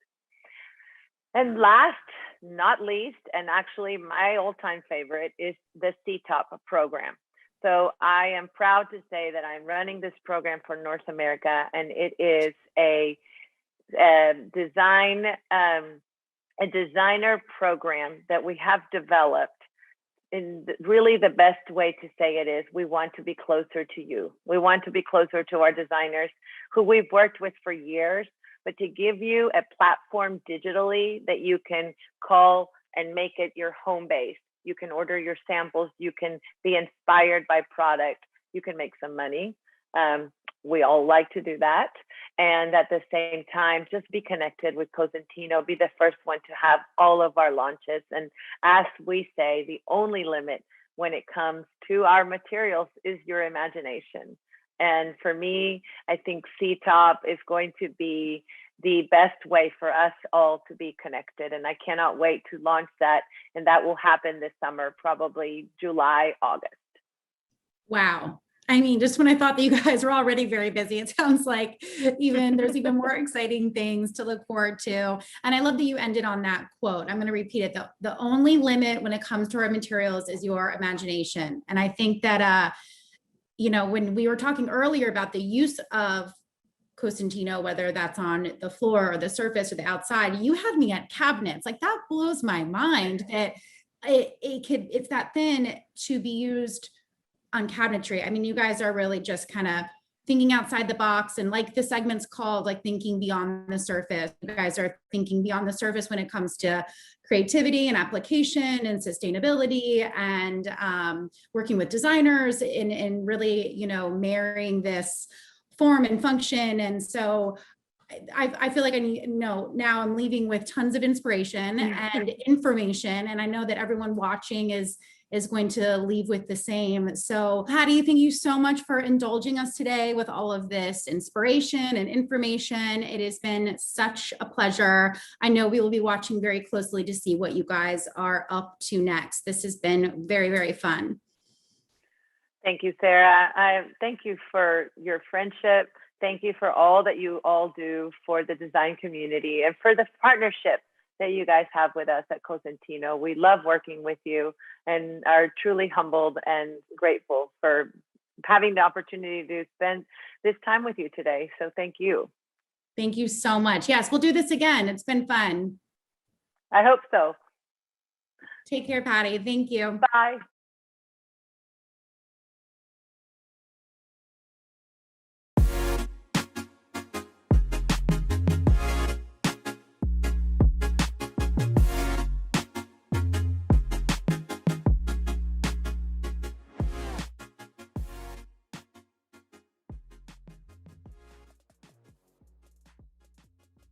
Welcome to our Ultimate Kitchen Takeover. I'm Kathryn Given, Senior Style and Market Editor at Luxe Interiors and Design Magazine.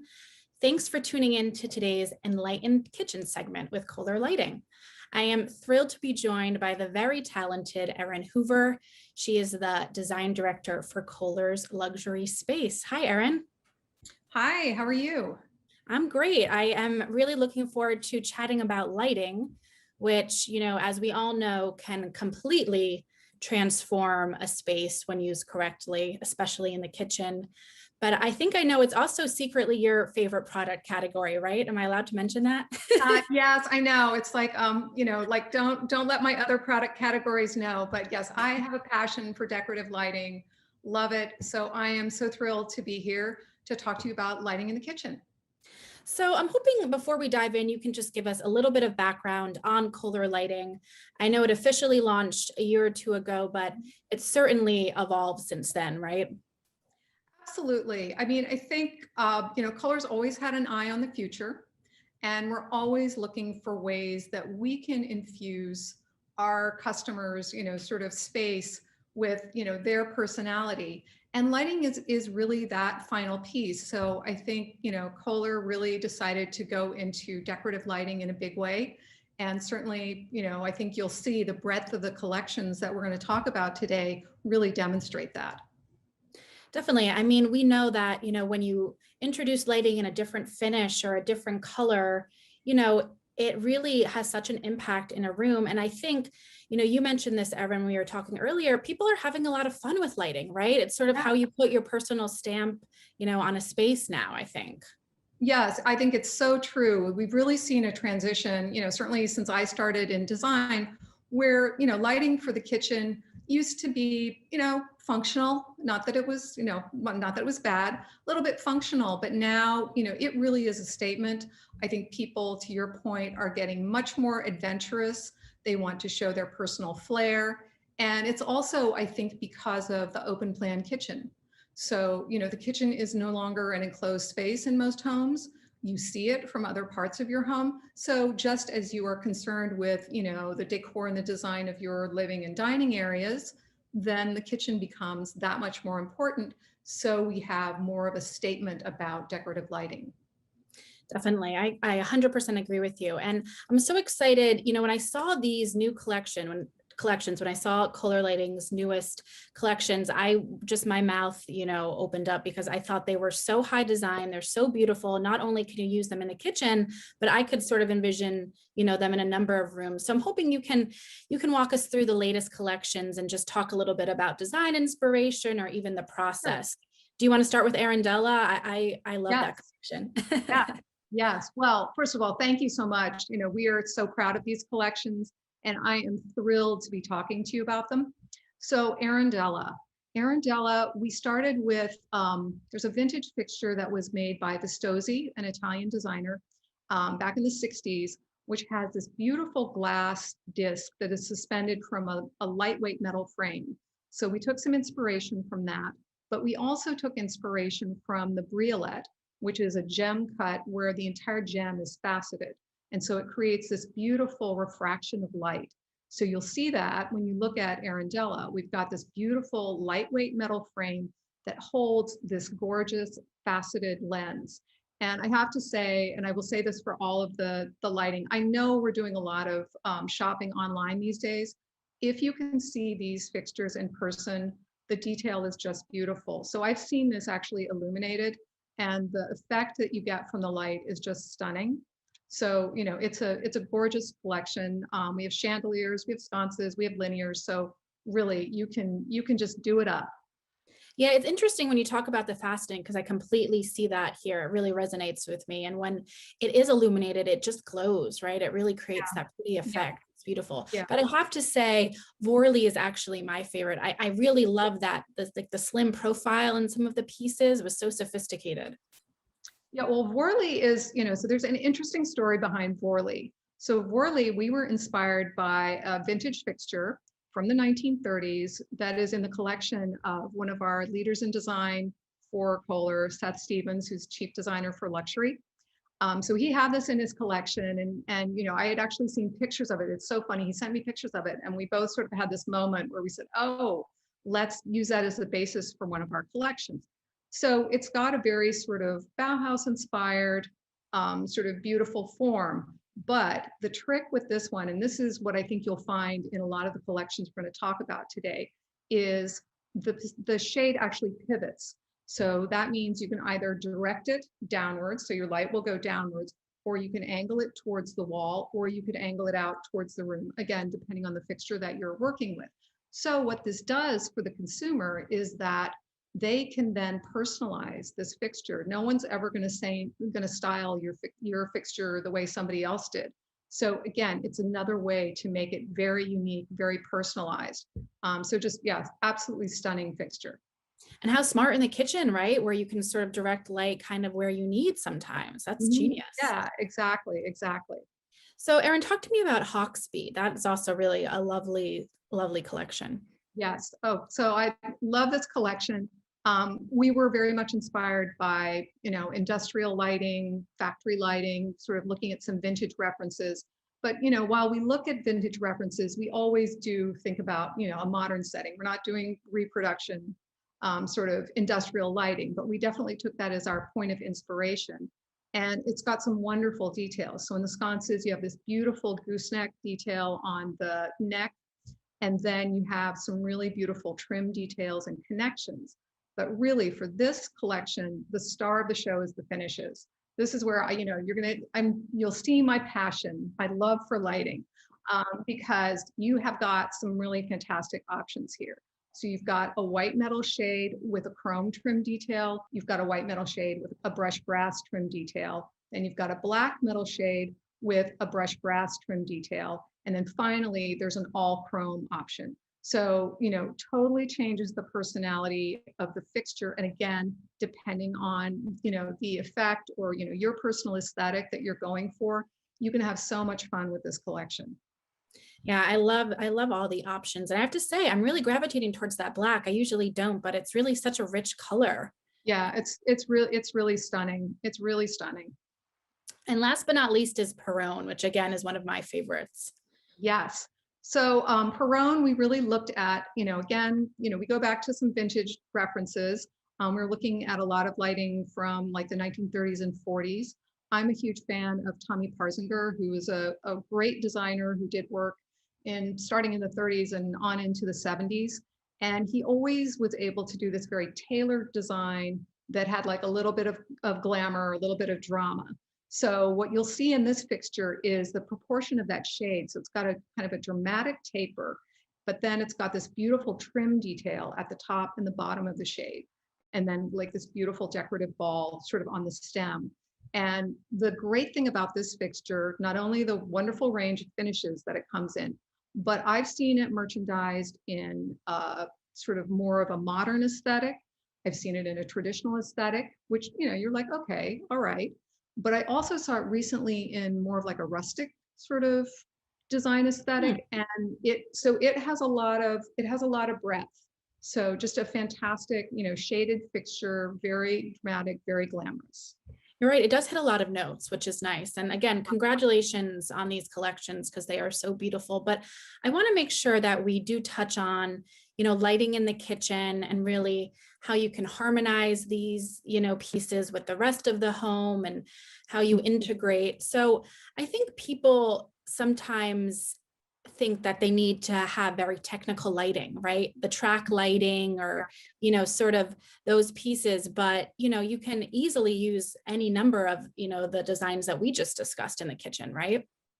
Yeah, absolutely. I think, you know, again, as kitchen design has evolved, I mean, you know, I remember, you know, I'm probably dating myself, but I remember when, you know, all you had was like one ceiling mounted fixture in the, you know, it was usually a flush mount in the kitchen and, you know, that was it.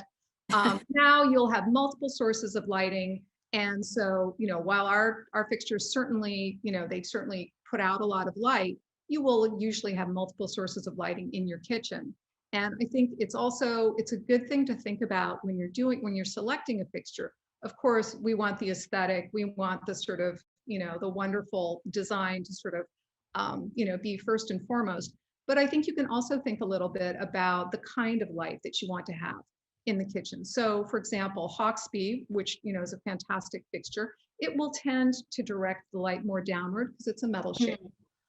If you wanted to do light that's sort of going to be directed a little bit more all over, you could certainly go with one of the fabric shades. Arundella, certainly with the glass shade, will direct the light sort of more over. So just something to think about, not only the aesthetic, but also, where is the light going to be, most of the light going to be directed. So I think that's something that people can think about when they're selecting their light fixtures. That's a great point. And let's just touch on finishes briefly, because, you give us tons of options here with these collections, and it's nice sometimes to continue finishes throughout the house, right? Or throughout the home. Yeah, absolutely. I mean, I think that's one of the things that's really evolved now. First of all, Kohler, we give you such a range of finishes. And now I think people are much more attuned to finishes. They're much more aware of, how they want to treat their finishes in the home. So, certainly you can finish match. You can certainly have a very coordinated, seamless look. In my home, that's sort of my aesthetic. So I'm for that more sort of seamless look. But finish matching, finish mixing is certainly something that's a huge trend. And again, that's how you can update a space. Nothing, I believe, nothing will update a space more quickly and more easily than changing out your decorative lighting. And that's where you can have some fun. If you have, let's say you have a brushed brass, like we were just talking about Hawksby, you have a brushed brass faucet in your kitchen, then do that sort of mixed finish with that, with the black and the brass, or, you can be even more daring and sort of go in a little polished nickel, mix with the brass, which that always works. So, I think it's an easy way to play around with these ideas. And, I think the effect is always, wonderful. I agree. It's nice to have some fun in the kitchen, right? Like, as you said, you have different fittings and faucets that might have, a finish, and then you add, your lighting as another sort of layer, and you just can kind of keep building and have a lot of fun. So, Erin, thank you so much for chatting. I always love, your viewpoint, and your design aesthetic is so interesting. And, it's so nice to see how all you can do to enhance the kitchen, right? It really takes a few new lighting fixtures. Oh, yes. I am 100% a believer in that. They always say lighting is the jewelry of the room.